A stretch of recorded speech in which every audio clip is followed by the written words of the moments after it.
Bonjour à tous, ici Piero San Giorgio. Aujourd'hui, je souhaiterais vous parler de la troisième élection de Donald Trump à la présidence des États-Unis. Et oui, troisième parce qu'en 2020, il a été élu. Sauf que, évidemment, avec la fraude de millions de voix, de millions de morts qui ont voté, eh bien, il n'a pas pu être président, mais ce coup-ci, il est confirmé comme étant réélu. C'est la deuxième fois dans l'histoire des États-Unis qu'un président est élu de manière non continue. Il y a eu un président, je crois, à la fin du 19e siècle, je ne me souviens plus le nom, mais qui a eu effectivement un premier mandat, puis n'a pas été réélu, et ensuite il a pu revenir. C'est le cas de Donald Trump, et je dois vous dire que je me suis trompé. Je pensais que Harris allait gagner face à lui. Alors, comme vous le savez peut-être, pour ceux qui me suivent depuis longtemps, en 2016, j'avais été parmi les tout premiers, dès le printemps 2016, à mentionner que Trump allait gagner. Il me paraissait évident qu'il allait battre Hillary Clinton, pour plein de raisons que vous pouvez retrouver si vous regardez ses anciennes vidéos.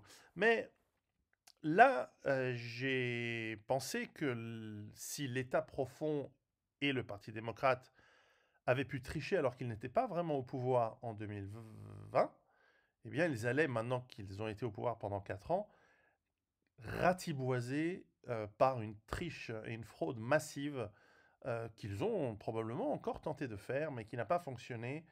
On verra pourquoi. C'est et faire remporter leur candidat ou leur candidate. Alors évidemment, Joe Biden, qui est en Alzheimer avancé depuis de nombreuses années, même depuis avant 2020, eh bien, a été mis sur la touche de manière assez peu cavalière d'ailleurs, c'est assez intéressant. Je n'ai pas très bien compris le processus légal et démocratique de la chose, mais enfin bon, ils ne sont plus à ça près les États-Unis. Eh bien, Kamala Harris, même si évidemment c'est pas l'outil le plus c'est pas le couteau le plus aiguisé du tiroir, hein, si vous voyez ce que je veux dire. S'il n'y a peut-être pas la lumière à tous les étages, était quand même capable de finir des phrases. Et j'ai pensé que Trump n'allait pas réussir. Et puis, bouleversement, les attentats qui ont échoué, attentats de l'État profond évidemment, les performances horribles de Kamala Harris face aux médias, eh bien, ont changé la donne. Et c'est un moment de grand espoir que je vais partager aujourd'hui avec vous. Et je vais vous expliquer pourquoi. Et je vais faire deux vidéos. La première ici que vous pouvez écouter, qui est en public, et la deuxième sur Patreon. Je mettrai le lien sous le descriptif de la vidéo. Mais voici comment je vais les structurer. Dans la première partie, ici en public, je vais vous expliquer, à mon avis, quels ont été les facteurs déterminants de la victoire de Trump. Comment il représente en fait non seulement un comeback qui est le plus grand depuis le comeback de Mohamed Ali face à Foreman pour le Rumble dans la Jungle à l'époque au Zaïre, mais c'est surtout le comeback du peuple américain. Et ça, c'est vraiment une très très bonne nouvelle qui aura des répercussions très importantes pour nous tous, surtout pour nous autres les hommes blancs particulièrement, mais enfin les hommes en général. Et c'est vraiment très très très très intéressant. On va parler aussi de son équipe, parce que là il y a beaucoup d'espoir. On va parler de la potentielle purge qui va bientôt commencer. Et on va parler dans cette première vidéo du risque que cet État profond se rebiffe contre lui, qu'il y ait des tentatives d'assassinat. Bien que, comme je vais vous l'expliquer, je ne crois pas que l'ensemble de l'État profond soit hostile à Trump. Je pense qu'il y a des factions, et qu'il y a des factions importantes qui sont pour Donald Trump. Dans la deuxième vidéo, que vous trouverez donc sur Patreon, je vais essayer de plutôt parler des conséquences. Des conséquences de cette présidence sur les marchés financiers, sur les crypto-monnaies, sur l'or, sur la politique économique des États-Unis, sur la politique étrangère, notamment par rapport à Israël, par rapport à la Russie, par rapport à la Chine. Et enfin, je vais vous expliquer un petit peu ce que moi j'espère voir arriver. Et ce que je crains n'arrivera pas. Et pour terminer dans la deuxième vidéo, je vais essayer de parler de l'impact que cette nouvelle présidence Trump a sur, donc on aura parlé de l'économie, mais sur nous-mêmes, nous autres, les individus, et surtout ceux qui se préparent à des temps difficiles ou à des crises. Eh bien, est-ce que cela veut dire que nous allons devoir plus ou moins nous préparer, ou est-ce que nous avons à nouveau, comme en 2016, gagné 4 ans de répit et 4 ans de retard sur l'effondrement économique global? Alors, pour commencer, je souhaite tout d'abord, je félicite le peuple américain d'avoir fait un grand retour impressionnant. 71 millions d'Américains ont voté pour Donald Trump et il a remporté haut la main et c'est vraiment impressionnant. Non seulement il a remporté la présidence, mais le Parti républicain, qui aujourd'hui est beaucoup plus acquis à Trump qu'il y a 8 ans, eh bien, a remporté la majorité au Congrès et au Sénat. Ce qui veut dire qu'en plus de la capacité à avoir la possibilité voilà, de gérer par des décrets, il va pouvoir forcer des lois, parce qu'il aura une majorité qui le suit. Non seulement cela, mais il a aussi une majorité, on va dire, de juges conservateurs à la Cour suprême. Et lors des 4 prochaines années, clairement, euh, Trump et le Parti républicain vont peut-être pouvoir placer un juge supplémentaire qui sera plutôt conservateur. Vous savez, c'est le président qui a la prérogative aux États-Unis de nommer les juges de la Cour suprême. Alors, là aussi, ce qui est intéressant, c'est que on va parler plus tard de l'équipe de Trump, mais prenons un exemple concret du vice-président, Vance, qui me semble être quelqu'un de raisonnablement intelligent, qui me semble quelqu'un qui a une bonne expérience de vie. En tout cas, il m'a fait bonne impression dans son entretien chez Joe Rogan. Joe Rogan qui a aussi marqué l'histoire avec un podcast à plusieurs dizaines de millions de vues en ayant interviewé Trump. Et on a remarqué que Harris a refusé d'y aller. Donc, enfin, en tout cas, elle a mis des conditions qui étaient tellement débiles que ça ne valait pas la peine de le faire. Et donc ce J.D. Vance va probablement, si tout se passe bien, et on verra quels sont les défis et les écueils par rapport aux 4 prochaines années de Trump. Trump a annoncé qu'il ne ferait que 4 années. Je pense que Vance a des bonnes chances de pouvoir ensuite prendre le relais. Euh, alors aussi, une des raisons pour lesquelles je ne croyais plus beaucoup à la possibilité du gain de Trump, c'est que la démographie due à l'immigration compte. Et la grande majorité des immigrants aux États-Unis ont tendance à voter pour le Parti démocrate. Et donc, ayant cette démographie, cette immigration ayant explosé ces 8 dernières années, et même au-delà, même ces 20 dernières années, vous savez, les États-Unis, quand j'étais jeune, c'était 200 millions d'habitants. Aujourd'hui, c'est 350 à peu près. Plus les millions inconnus au bataillon et peu comptés, etc. Et c'est parce que les populations venant de pays, on va dire, un peu plus pauvres, un peu moins développés, ont tendance à voter pour un État qui va leur donner des trucs. Et donc, ce sera plutôt le Parti démocrate. Mais là, aux surprises, grande surprise, nous avons vu que la plus grande, on va dire, tranche ethnique, si on veut, des immigrés qui sont les latino-américains, eh bien, a voté de plus en plus par rapport aux élections précédentes pour les républicains. Et donc, cette masse de votants qui traditionnellement votaient pour les démocrates est en train de bouger pour les valeurs républicaines, pour les valeurs conservatrices ou pour simplement le charisme de Trump, ou alors, il faut aussi le dire, par repoussoir des politiques woke euh, qui sont contre la famille et contre en fait l'anthropologie humaine, et certainement contre ces peuples qui sont d'obédience plutôt catholique et qui ont des valeurs associées au catholicisme, et donc très loin des valeurs woke, quoi qu'en dise le pape. Et donc, nous avons une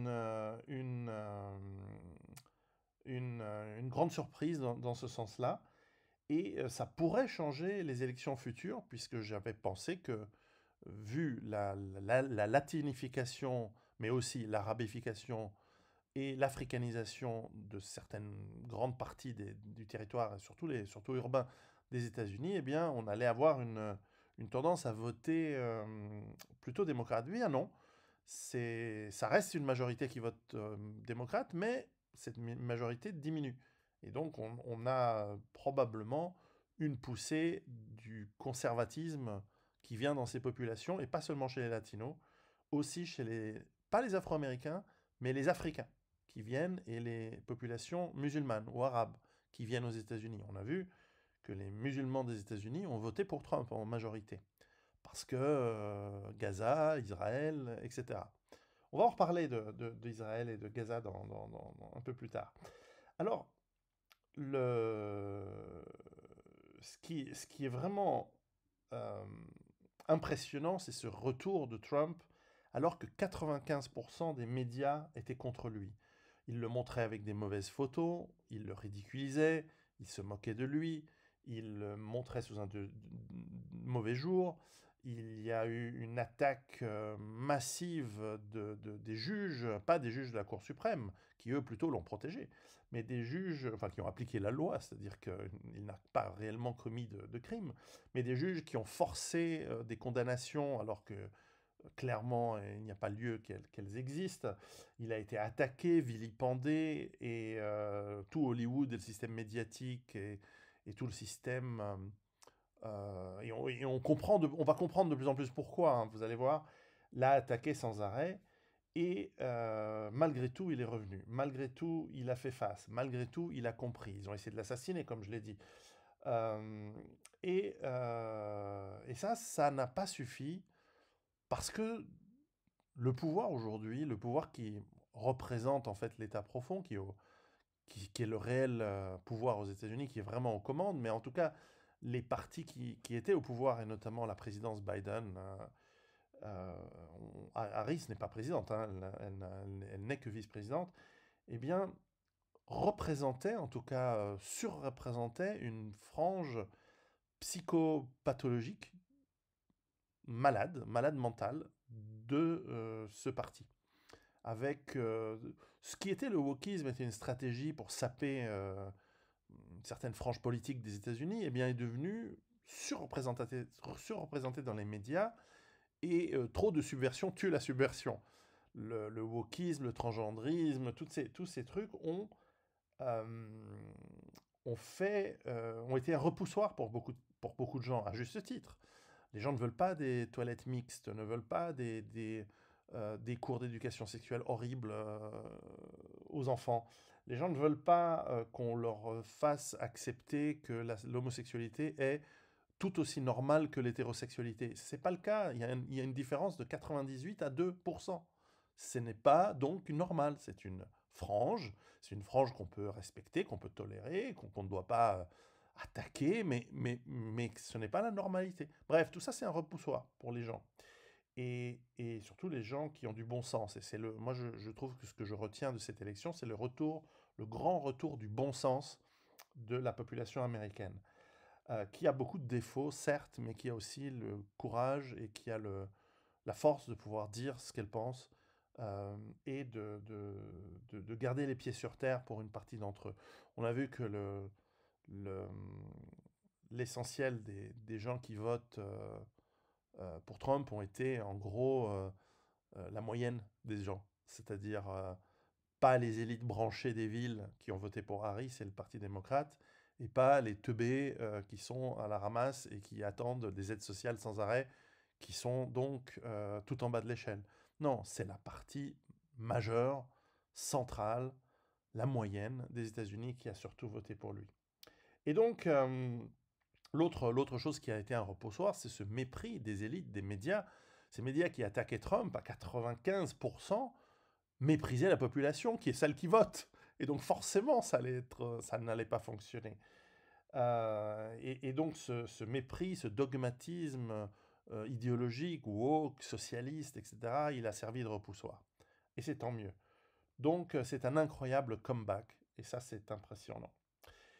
Pour revenir sur le bon sens de la population américaine, j'ai parlé j'ai parlé du pourcentage de plus en plus grand de latino-américains qui votent pour les États-Unis, mais il y a eu aussi le bon sens euh, de la, de la population qui voit une économie qui va très mal ces 4 dernières années. Alors là, on ne peut pas blâmer littéralement l'administration Biden, puisque ce problème est très ancien et il s'est construit déjà sous la présidence Bush, sous la présidence Obama et même sous la présidence Trump numéro 1. Ce problème, c'est la planche à billets de la Réserve fédérale. Ce problème, c'est la politique étrangère américaine, qui est désastreuse depuis 30 ans, même certains diraient depuis 70 ans, mais en tout cas depuis le 11 septembre 2001. C'est une économie qui va très très mal avec euh, un système économique et surtout financier qui n'est là que pour favoriser les ultra riches et non pas la classe moyenne qui est en train de se désintégrer et certainement pas les plus pauvres qui, eux, sont complètement poussés aux marges et de plus en plus à la ramasse et qui n'arrivent plus à vivre, si ce n'est par les aides de l'État, ce qui est en fait scandaleux quand on a un pays comme les États-Unis, qui est un pays riche, un pays d'entrepreneurs, de liberté. On voit aussi la taxation qui a augmenté et la désindustrialisation qui continue. Et tout ça, eh bien, ça crée du chômage, ça crée des difficultés économiques, et cette immigration massive, surtout illégale depuis quelques décennies, met une pression terrible sur les gens les moins intelligents, notamment les Afro-Américains, mais aussi les populations les plus pauvres, notamment les Afro-Américains, qui, eux, ne comprennent pas qu'il faut voter pour le libéralisme, qui vont vers plus de recherche. Mais enfin, ça crée une pauvreté, une difficulté de plus en plus grande, et c'est donc de plus en plus difficile. Donc l'économie est bien sûr à compter. Autre élément important, c'est le soutien de Elon Musk. Alors Elon Musk, on en a parlé beaucoup sur Patreon ces dernières années, sur son rôle, sur ce à quoi il croit. C'est un personnage à multifacettes, paradoxal, sur certains aspects un génie, sur d'autres quelqu'un un peu trouble, mais au moins il va pas sur l'île d'Epstein, lui. Et ah oui, puis j'oubliais tous les scandales depuis la présidence Obama sur la pédophilie, les élites qui en profitent, Hollywood, tout ce qui est sorti ces dernières années entre Epstein, Pouf Didi, là, tous ces salopards qui abusent de jeunes, d'enfants, de gens faibles, de gens de manière éhontée pour ensuite filmer tout ça, faire chanter les gens qui le piègent. Tout ça, c'est très très moche. Alors, les gens en ont assez. Les gens en ont assez. Et puis, j'oublie le Covid, avec les confinements, les lois horribles, inutiles, la médecine qui ne fonctionne pas, l'influence de la Chine, l'influence étrangère sur les États-Unis, d'Israël, des Saoudiens, de plein d'autres pays, de plein de lobbies, agace les gens. Les gens en ont assez. Et donc, il y a eu beaucoup de retours sur Trump par espoir. Mais pour revenir à Musk, le fait qu'il ait acheté X à 44 milliards de dollars quand même, c'est pas rien, eh bien, a été une sorte de pari incroyable qui a réussi. Il avait parié qu'il allait réussir à remettre de la liberté d'expression dans un des réseaux sociaux qui, comme tous les autres, comme tous les autres, était, avant, quand il s'appelait encore Twitter, totalement inféodé à la CIA et au FBI et à l'État profond américain. C'est-à-dire qu'il faisait en fait le jeu, comme les médias, des messages qui étaient voulus par cet État profond et l'État américain, ou qui censuraient, et on en a tous, et moi aussi, subi les censures et les shadow banning pour vous faire rigoler. J'ai des vidéos que je mets en ligne sur Patreon et elles font quelques centaines ou quelques milliers de vues, bien moins que celles que je mets en public. Et je vois très bien le nombre de vues. Donc quand j'ai une vidéo qui fait 600 vues, je m'en souviens. Et puis j'ai mes statistiques. Et puis je reviens quelques mois plus tard et la vidéo qui faisait 60 vues, elle n'en fait plus que 200. Et si je reviens une année plus tard, elle n'en fait plus que 2. Et alors que vous êtes 75 000 à peu près abonnés sur YouTube, il fut un temps où lorsque je mettais n'importe quelle vidéo, il y avait tout de suite 30 000 vues, 40 000 vues. Celle qui marchait le mieux faisait 70 000, 100 000. Il y en a même qui ont fait 200 000, 300 000 vues. Mais aujourd'hui, quand je mets une vidéo, elles en font 1000, 3000, 4000. Et celle qui marche bien, par exemple une interview que j'avais faite d'Idriss Aberkan il y a quelques mois, eh bien elle a explosé très vite, elle est arrivée quasiment à 100 000, et puis Depuis ce moment-là, elle reste à 97 000. Elle ne bouge plus. C'est étrange. Et donc, oui, ils ont toutes sortes de mécaniques pour essayer de démotiver les gens ou de ne pas les payer, mais bon, ça, c'est pas grave, mais en tout cas de les démotiver. Et donc, on a été des millions à en faire les frais, des milliers de gens qui ont été mis sur des listes. Moi, je suis interdit de visite aux États-Unis, on m'a refusé mon visa, c'est un truc quasiment unique pour un Suisse. Et donc, on a vu que ces réseaux sociaux étaient inféodés, infiltrés au service de l'État profond. Et Musk, en prenant X, a viré la moitié des employés et a permis une liberté d'expression. Et ça a été la brèche qui a permis la communication et l'échange d'informations et qui a pu permettre de justement défier les vraies fake news, les fake news des médias de grand chemin, des grands médias, euh, des grands journaux, et en Europe on a les mêmes, hein. Mais aux États-Unis, clairement, ça a eu un effet. D'ailleurs, ces derniers mois, on a vu une sorte de... Certains de ces grands médias qui appartiennent à des grands pontes, hein, à des grands barons de l'industrie, comme on a vu, je crois que c'est le New York Times qui appartient à... Ou je me trompe, peut-être c'est le Washington Post. Corrigez-moi, mais c'est pas grave. L'un de ces deux journaux appartient à Jeff Bezos d'Amazon et qui est traditionnellement démocrate. Et là, il a changé d'avis il y a quelques mois en disant non, non, non, non, on va arrêter de taper sur Trump, on va essayer d'être plus raisonnable, etc. Donc on a vu que certains ont senti venir le vent du boulet, ou en tout cas ont senti changer la direction du vent, et ils ont décidé d'essayer de jouer un peu plus franc jeu, peut-être dans l'espoir de survivre à la purge qui va arriver. On en parlera de la purge, c'est le point le plus important. Nous avons Musk qui a donc, avec cette libéralisation, puis aussi avec son soutien vocal et important, fait beaucoup pour cette chose. Et enfin, je parlais de l'État profond qui n'est pas totalement monolithique. Il y a, on va dire, dans le complexe militaro-industriello-financier des États-Unis, dans ce grand complexe-là, il y a des forces qui font partie plus ou moins de l'État profond. J'en parle dans mon tout dernier livre, Avant l'effondrement, qui ont plutôt décidé ces derniers mois de soutenir et de faire en sorte que Trump soit élu. C'était pas ils n'étaient pas tous pour aller dans cette direction. Mais par exemple, si par exemple l'industrie de l'armement aurait pu continuer à faire du pognon, quoi qu'il en gagne, je pense qu'elle pourrait soutenir Trump en fait un tout petit peu plus, notamment par rapport à la politique de Trump vis-à-vis d'Israël. On va en reparler. L'industrie pétrolière est très pro-Trump. Trump a des soutiens aussi chez les Saoudiens. Il a des soutiens du lobby pro-Israël, notamment l'AIPAC. Parce que, et on va en reparler, Trump va soutenir Israël bien plus que l'administration Biden, ou en tout cas n'aura pas la cosmétique pro-palestinienne de l'administration Biden.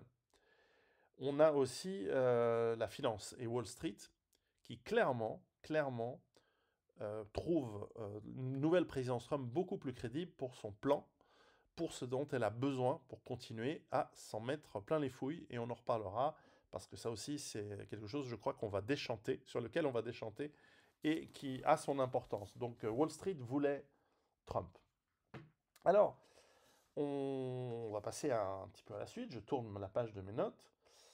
Euh, disons, si on veut commencer à parler des conséquences, on a quelque chose d'assez formidable qui est en train de se mettre en place tout de suite. C'est peut-être trop rapide, c'est peut-être un peu précipité, mais en tout cas, on voit que Trump ne fait pas la même erreur qu'il a fait il y a 8 ans, c'est-à-dire de s'entourer de gens qui venaient du monde, du marigot, du swamp, du monde politique américain.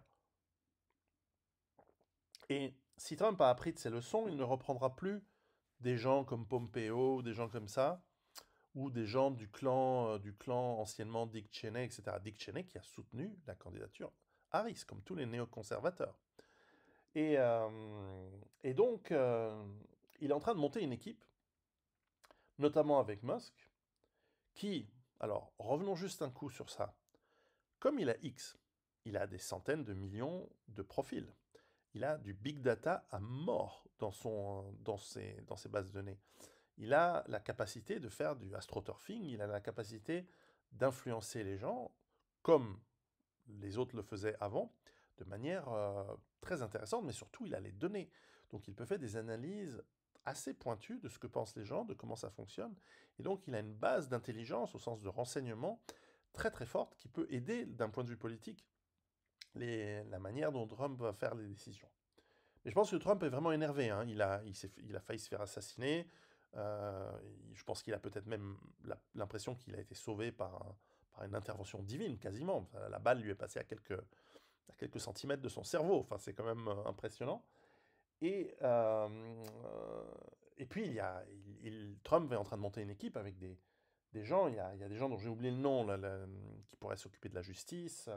Il y a plein de gens excellents, mais par exemple, en plus de son vice-président Vance, il y a Tulsi Gabbard, qui est quelqu'un de, je trouve, très, très cohérent, je l'avais écouté chez Joe Rogan il y a déjà quelques années et qui me paraissait une politicienne qui a les pieds sur terre, qui sait ce qu'elle fait. C'est rare.